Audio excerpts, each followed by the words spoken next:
Research has shown that during the last 20 years, population of barn swallow and bank swallow have declined by 70%.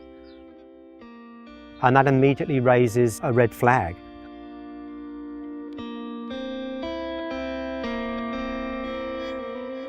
Barn swallows are part of the guild of aerial insectivores. Aerial insectivores have suffered precipitous declines in recent years, and their plight has gained increasing attention. Barn swallows have recently been blue listed in BC as a species of special concern, and listed federally by COSWIC, that's the Committee on the Status of Endangered Wildlife in Canada, as threatened.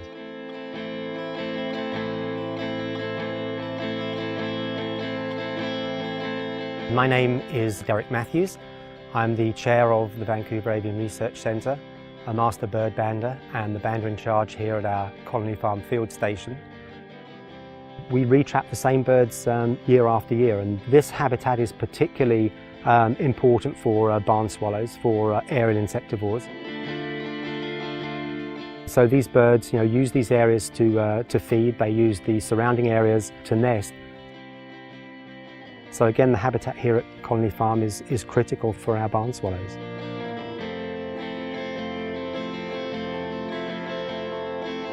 Colony Farm is located at the confluence of the Coquitlam and Fraser rivers. It's a 1,000-acre park, 404-hectare park. Areas like our parks, like Colony Park, where birds can rest and refuel, are critical to their long neotropical migrations. There are 8 species of North American swallows, and we've had 7 of those 8 species here in Colony Farm and banded 6 of those species. So this old field habitat is critical for aerial insectivores because of the abundance of insects.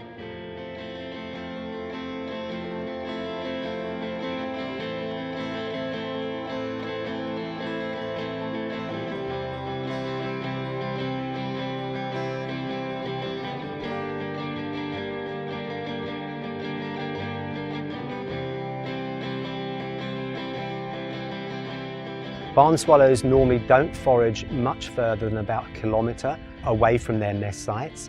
So if you look at somewhere like the Lower Mainland and the increasing urban sprawl and the loss of habitat that can support insect populations, these birds are possibly having to fly even further to find available food sources, and that could very negatively impact productivity, breeding success.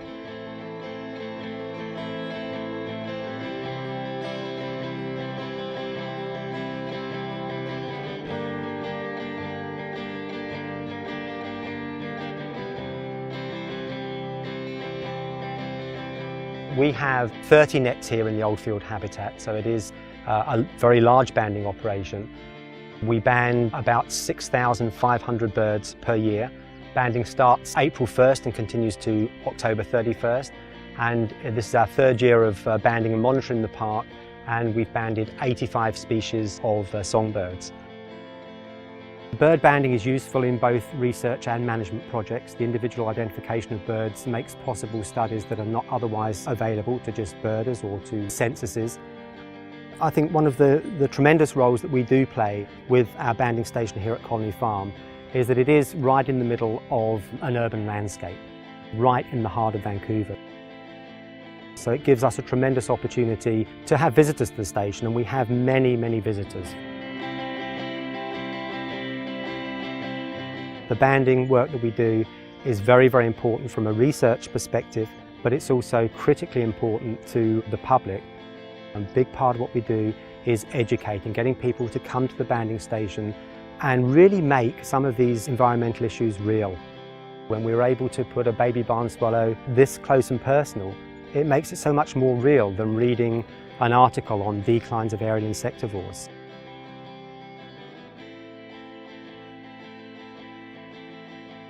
When we were all growing up, barn swallows were a very, very common bird. They're still a widespread species. They're the most widespread swallow in the world. And I think for all of us growing up, barn swallows were just basically a way of life. Loss of any biodiversity is critical. It's critical to the survival of us as a species to make sure that we continue to share the planet with all species. But aerial insectivores, of course, serve a purpose. They serve a purpose in controlling insects.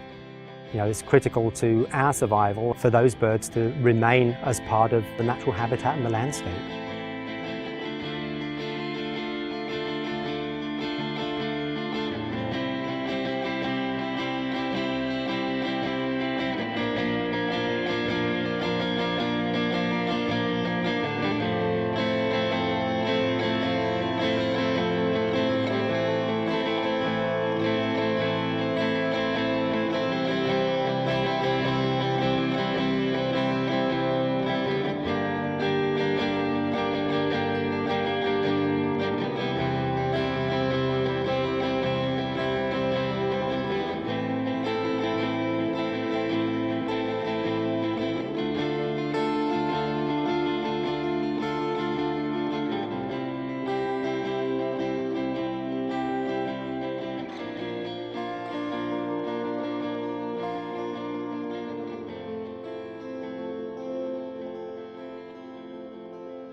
My name is Elizabeth Spencer and I'm in the Faculty of Resource and Environment Management at SFU, and I am a master's candidate.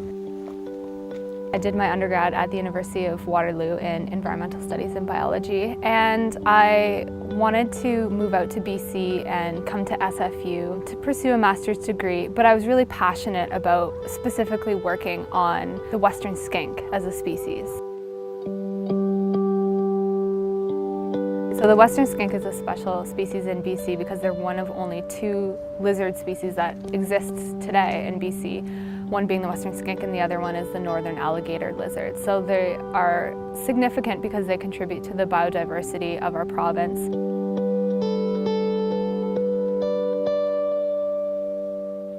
Reptiles as a guild are not really well represented across Canada, so these are one of very few species that we're fortunate enough to have in our province and our country.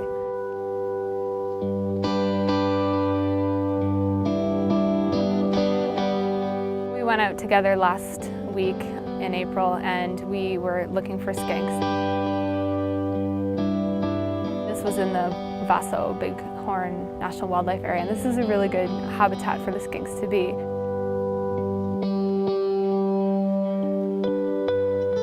Skinks really love areas that don't have too much tree cover, so not too much shade. They like getting direct sunlight. They like southwest facing slopes where you get a lot of that warm afternoon sun coming in. They like habitats that have abundant cover for them to hide from predators and also forage. So areas like talus slopes and basically slopes that have like a lot of loose cover that they can hide underneath. Not too much grass, things like that. Those are all really good habitats for skinks.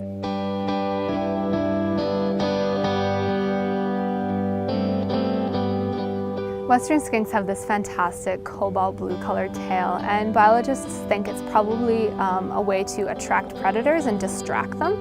So if a predator is coming after a western skink, they go for the tail instead of going for the body. And once a predator grabs onto the tail, a skink is able to drop the tail, so it breaks off at a certain point. It doesn't have to be the entire tail. I've seen a couple times where they've just lost the tip of their tail, so the tail comes off completely and the skink is allowed to escape and get away unharmed for the most part because they can completely regenerate their tail. The ones that we found, only one of them had a slightly blue tail on the tip. The other 2 didn't have blue tails at all, so they were definitely adults, and it's not completely uncommon to find skinks that don't have blue tails. The majority of them do have the bright blue tail though. As far as my methods go for my fieldwork, I start out in an area that I've defined beforehand on my map. I know which area I'm going to. So I go out and I basically just start flipping rocks that look good. And as soon as I've found a skink, I'll stop, take a GPS coordinate of where the skink was, which also tells me the elevation that I'm at too. And then I take a look at the rock that they were found under. I identify the substrate type that it was on. Was it on vegetation? Was it on sitting on top of another rock? Was it on bare soil? And then I do a whole bunch of other measurements such as slope, angle, aspect, which is which direction it's facing. I measure the length, width, thickness, and the depth that the rock is embedded in the soil. And then I also take weather measurements as well. Field work on a species like this can definitely be discouraging, especially when you're lifting 200, 300 rocks at a time and not finding anything. It can get a little depressing after a little while. But there's always the hope that you can find another skink under that next rock, and once you do find that skink, it makes the last several hours of hard work all worth it. Finding that individual is awesome. It just makes your day every time. And I just try to keep in my mind that even the rocks that I flip where I'm not finding anything, I'm still getting really good data on the species, and it's still contributing to the body of scientific literature out there about them. The western skink was listed as special concern by the federal government in 2002. Some of the main threats that are facing the western skink are urban development, agricultural development, mostly in the Okanagan region, which is the fastest developing region in the province. So all of these things are contributing to the fragmentation of the western skink's habitat, cutting off populations from each other so they can't disperse and mingle, and creating genetic isolation of populations, and just decreasing useful habitat overall. I absolutely love western skinks. I can't talk enough about them. I think they're a really awesome species, really deserve the attention of conservationists and the public as well.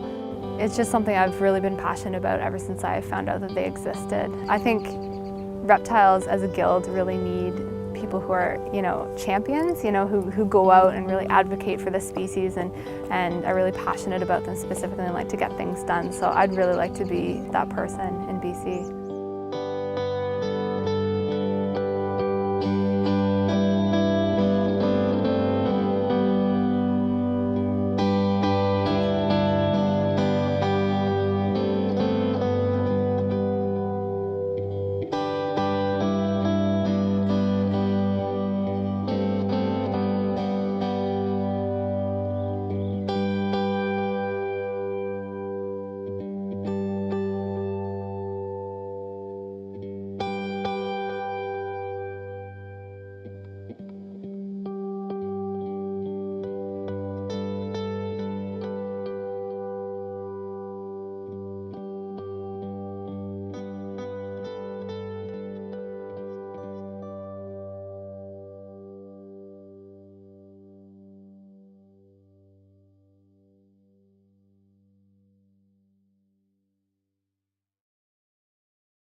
Well, the last badger recovery plan that we developed, we estimated provincially that we had approximately 300 badgers left in British Columbia. As such, they are red listed in BC and endangered nationally.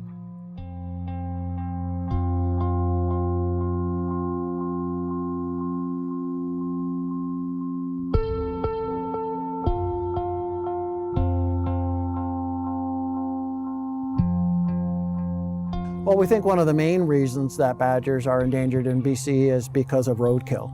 And badgers don't do well on roads, and they're suffering quite a bit of mortality as such. Approximately 50% of all the animals that we've implanted with radio transmitters have died on the road. But we think that it's probably even higher than that because there are other badgers that are getting injured on the road, crawl off the road and die, and then those animals aren't being returned to us by the public, and therefore we don't know what percentage of the population dies in that fashion. But we do know that roadkill accounts for approximately or even greater than 50%.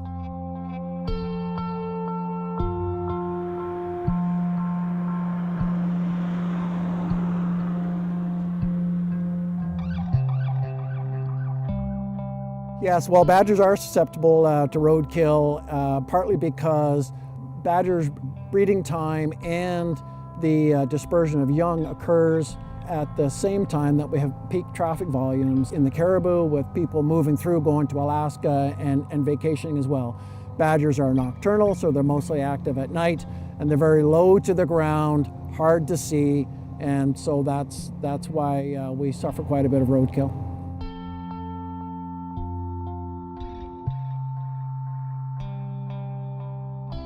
Part of our research has been to determine where badgers cross the road and determine areas where we have higher density of roadkill than we would have in other areas.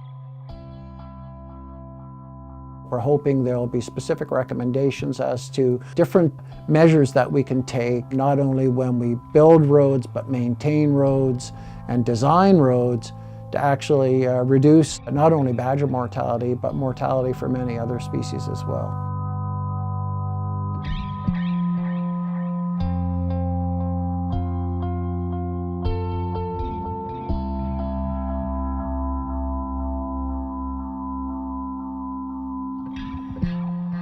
One of the common misconceptions about badgers is that they're a vicious animal and that you have to be wary of them because they will attack you, and that certainly isn't the case. Badgers generally don't care about humans, and as long as humans let badgers exist, humans generally will not have a problem with badgers. I think the main thing that would probably help badger recovery would be just additional outreach. I think just making people aware of what badger habitat requirements are and dispelling some of the myths surrounding badgers, so badgers are not subject to persecution in the future. Some small little things like that I think can make a big difference for badgers.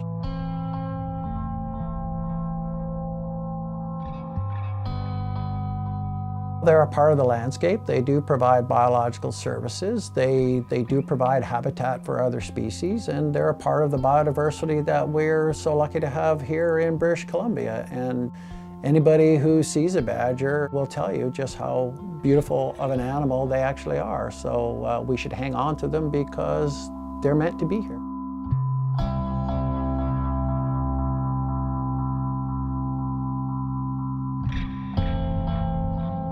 One thing that's never ceased to amaze me in the 30 years that I've been doing this work is that if you give wildlife a chance, they will flourish. And it's the same thing with badgers. If we just let badgers be, and if we let them be on the landscape, they'll do just fine. And their populations will continue to increase. Never ceases to amaze me. Just give them a bit of a break, and what a difference it makes.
name is Emily Lomas. I'm a snake researcher here at the Incommute Desert Cultural Centre.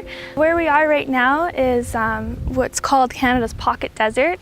It is a shrub steppe habitat. There's lots of sagebrush, antelope brush, and we often find snakes underneath the antelope brush because those seeds of the antelope brush do provide food for rodents.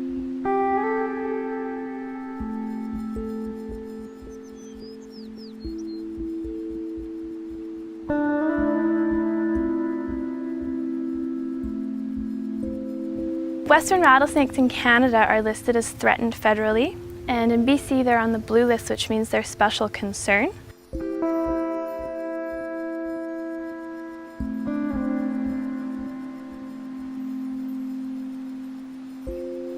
The main threats to rattlesnakes in this area is habitat fragmentation and higher habitat use by people who also live here, and also persecution as well. A brief overview of my research would be researching rattlesnakes here in Osoyoos and seeing what migratory routes they're using. Also taking a look at their body condition, their sizes, in different areas that they live. Some live closer to human development, some live further away, and we're taking a look at that. And also seeing how some snake fencing and things that snakes encounter on their migratory routes, see how that might affect them and if they can navigate around those.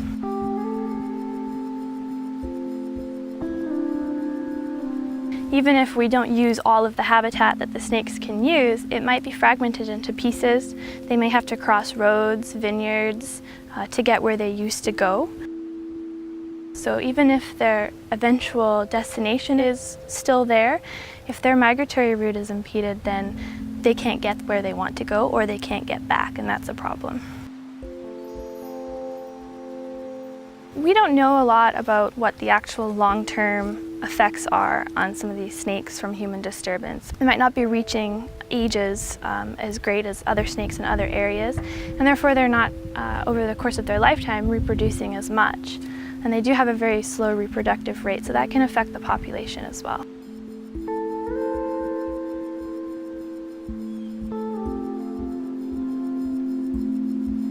You can't just take a rattlesnake and move it elsewhere. It will likely die. It needs to be able to find its way back to the den that it always uses. So it's really important that we protect those areas.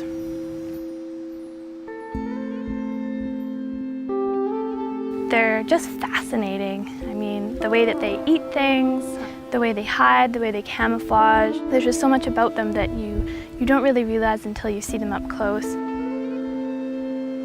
They give birth to live young, which a lot of people don't realize as well, so that's an interesting fact.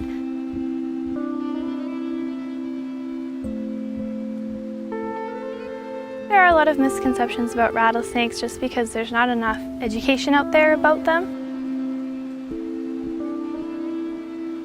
People do think that they are out to get you, which they're not. They don't like to be disturbed. They don't want you to know they're there. Often the snakes in this area don't rattle. They really want to be quiet. They want you to move past them. So they're really not out to get you. Yes, they can be dangerous, but if you treat them with respect, they're not going to be harmful to you.